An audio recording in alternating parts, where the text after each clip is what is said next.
Halo guys, kembali lagi di Hinore Channel. Kali ini gue akan merangkum alur sebuah film yang berjudul Splat 17 yang dirilis pada tahun 2017. Film ini menceritakan tentang seorang pria yang sedang galau karena baru saja putus dengan pacarnya yang selingkuh dengan pria lain.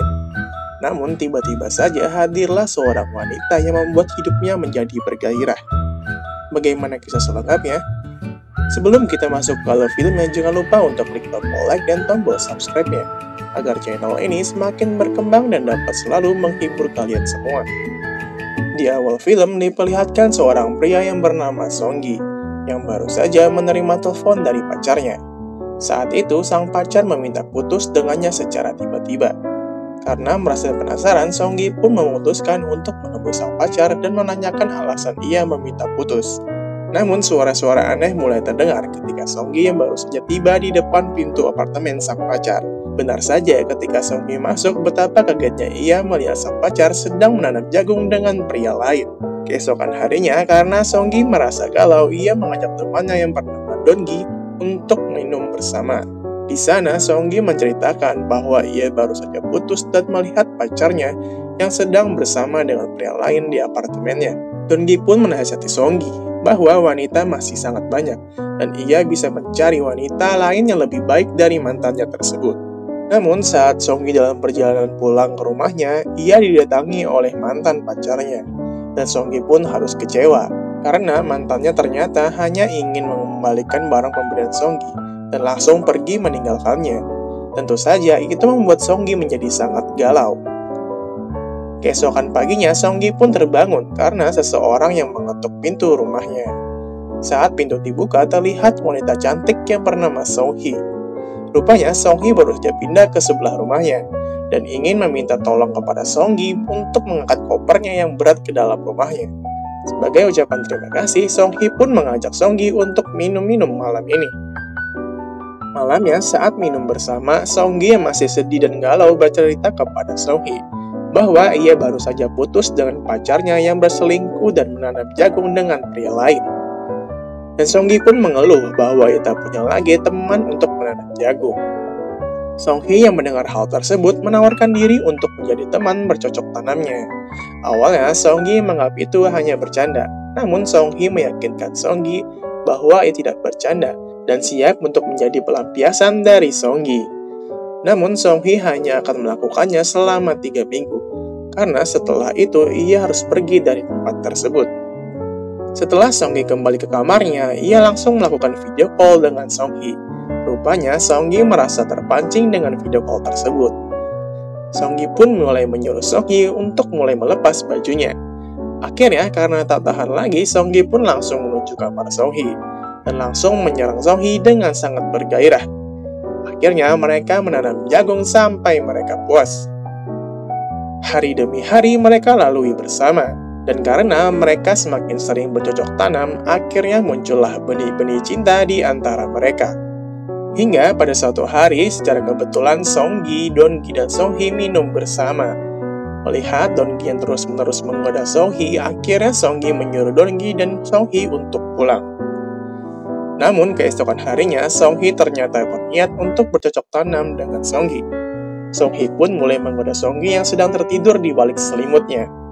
Namun betapa kagetnya Songhi melihat Dongi yang berada di balik selimut bersama dengan Songgi. Rupanya Songhi salah menggoda orang yang berada di balik selimut.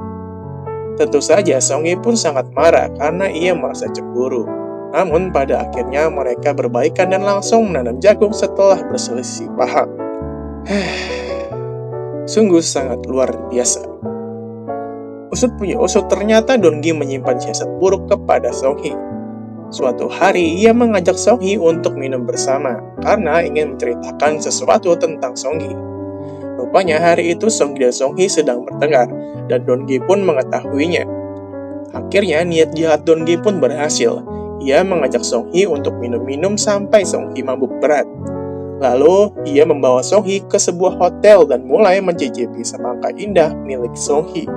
Namun, saat sedang asik-asiknya menikmati semangka, Dongi harus terjatuh dan pingsan karena terdorong oleh Songhi yang sedang setengah sadar. Setelah Songhi sadar, ia lalu membangunkan Dongi dan bergegas pulang. Namun di saat yang sama, Song Hye dan Song Gi bertemu di hotel tersebut. Rupanya Song Gi yang semalam sedang mabuk berat diculik oleh mantan pacarnya yang ingin mengajaknya mantap-mantap. Namun karena Song Gi telah jatuh cinta kepada Song Hye, ia langsung kabur dari kamar hotel tersebut. Melihat Song Hye dan Don Gi yang baru saja keluar dari kamar hotel, membuat Song Gi sangat emosi. Dan akhirnya mereka pun bertengkar hebat. Sore harinya, Song Gi pun menemui Song Hye dan meminta maaf kepadanya. Song Gi menceritakan kejadian yang sebenarnya, bahwa ia tidak melakukan apa-apa dengan mantan pacarnya. Dan ia sangat cemburu melihat Song Hye dan Don Gi yang sedang bersama di sebuah hotel. Akhirnya, setelah mengetahui kejadian sebenarnya, mereka pun bisa berbaikan dan kembali bersama. Singkat cerita, Song Gi dan Song Hye mulai kembali bercocok tanam sebelum waktu Song Hye pergi tiba. Pada suatu hari, Song Hye tanpa sengaja melihat orang yang sama persis dengan Song Hye, dan ia mulai menyapanya. Namun tampaknya si wanita ini tidak mengenali Song Hye dan menganggapnya sebagai orang asing. Setelah itu, Song Hye yang penasaran pun bertanya kepada Song Hye, dan juga ia bertanya mengapa Song Hye akan pergi setelah 3 minggu. Akhirnya, Song Hye pun memberitahukan alasannya. Ternyata Song Hye berasal dari masa depan dan menggunakan mesin waktu untuk memberitahukan Song Gi bahwa ia akan mengalami kecelakaan dan meninggal dunia. Rupanya Song Hye pun bukanlah nama aslinya, namun ia bernama Jo Hee. Singkat cerita, Song Gi yang semula menganggap itu lelucon mulai mempercayainya. Dan Song Gi tahu bahwa wanita yang ia lihat sama persis dengan Song Hye merupakan Jo Hee yang asli. Akhirnya, hari di mana Song Hye akan kembali ke masa depan pun tiba. Tentunya, ini membuat Song Hye sangat bersedih. Mereka pun bercocok tanam untuk terakhir kalinya, sebelum Song Hye pergi. Semenjak saat itu, Song Hye tidak pernah lagi melihat Song Hye. Ia hanya melihat Jo Hee asli dari kejauhan, karena ia tahu bahwa Jo Hee tidak mengenalinya. Beberapa bulan kemudian, nampak Song Hye yang sedang bekerja di tempat barunya. Lalu tiba-tiba saja ada karyawan baru yang akan masuk. Rupanya itu adalah Jo Hee yang baru saja bekerja di perusahaan yang sama. Melihat Jo Hee asli tentu saja membuat Song Hye sangat kaget. Semenjak ada Jo Hee di tempat kerja, ia mulai bersikap baik dan selalu membantu Jo Hee. Namun pada suatu hari saat Song Hye sedang bekerja, ia mengalami kecelakaan yang membuat dirinya harus dilarikan ke rumah sakit. Lalu Jo Hee yang sedang menunggu Song Hye di rumah sakit merasakan sedih yang sangat mendalam. Tetapi ia tidak tahu mengapa. Akhirnya, tiba-tiba saja Jo Hee kembali mengingat dan mendapatkan memori tentang hari-harinya bersama Song Hye. Tentu saja, itu membuat Jo Hee menangis dan semakin bersedih. Setelah itu, Song Hye pun keluar dari ruang operasinya. Untungnya, Song Hye hanya mengalami luka ringan di kakinya. Melihat hal tersebut, Jo Hee pun langsung menghampiri Song Hye dan memberitahukan bahwa ia mengingat semuanya, sambil menangis. Tentu saja, itu membuat Song Hye menangis bahagia. Semenjak hari itu, mereka pun kembali hidup bersama dan menjalani hari-harinya sebagai pasangan yang suka menanam jagung. Dan film pun selesai. Semoga video kali ini bisa menghibur kalian semua. Dan kalau kalian punya kritik dan saran, bisa tulis di kolom komentar. Di penghujung waktu, saatnya gue mengucapkan thanks for watching and see you on the next video. Bye!